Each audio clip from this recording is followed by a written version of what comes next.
Democratic Congressman Adam Smith from Washington is a member of the House Armed Services and Select Intelligence Committees. He joins us now live from Seattle. Congressman, thank you for your time.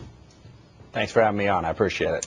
Now, I understand that you have just recently been in Afghanistan. Can you tell us what things are like on the ground there right now?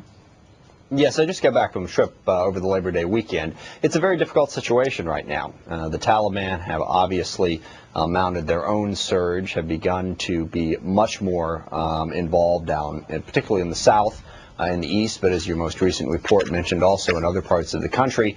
And we are in a very difficult fight right now to stop the Taliban from regaining control of significant portions of Afghanistan. So it's a difficult struggle right now, but at the same time, I think we have an excellent plan in place. I think General McChrystal is the absolute right person for the job to implement that plan, and we are beginning to make the changes necessary, I feel, to correct some of the mistakes that got us into this position in the first place.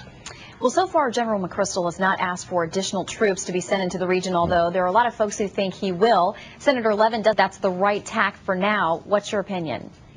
Well, I don't think we should prejudge the situation. There's been all this speculation about General McChrystal asking for troops. I appreciate the fact that you point out that the request has not yet come in, but I do think we need to support him as much as possible. The president went through a very, very detailed review of policy in Afghanistan right after he got elected, right after he got into office, and he released his plan at the end of March. He pick General McChrystal to implement that plan. I think we should give him a chance to do that before we start saying, well, he can't do this, he can't do that, can't do the other thing. Let's see what the plan is. Let's give him a chance to actually implement it based on some of what the president found out when he did the top to bottom review of what was going on in Afghanistan. So I just don't think we should prejudge the situation. What's your sense of the mood there in Afghanistan, given that their presidential election is still unresolved? Some numbers put Hamid Karzai over the 50%. He needs to avoid a runoff, but there are so many questions about fraud potentially there in the election.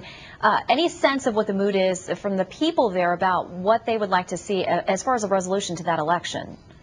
Well, it's very difficult. In fact, that's the biggest problem we have. Right after we invaded in 2001 and tossed the Taliban out of power, we had a real opportunity to build a government that the people of Afghanistan could believe in. We fundamentally failed in that regard, even before this election. The average Afghan really feels that the Karzai government has become hopelessly corrupt and incompetent in terms of providing for them. Now we have an election that has major questions as to its legitimacy, and that has created a significant problem. However this election comes out, the Karzai government or whoever's government is really going to have to work hard to show the Afghan people that they can at least reduce the corruption and begin to provide for the people. And that's where they need our help. And that's why I really applaud the aspect of President Obama's plan that focuses on the development side. This is not just a military issue. This is focusing on economic development and basic governance, rule of law. I mean, the ability to basically have some sort of rule of law in these different communities.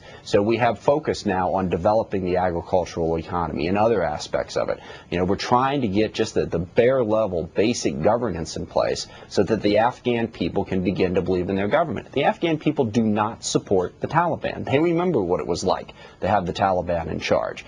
The problem is if they don't have some kind of alternative that gives the Taliban an opportunity to fill that void, and that's what we have to stop.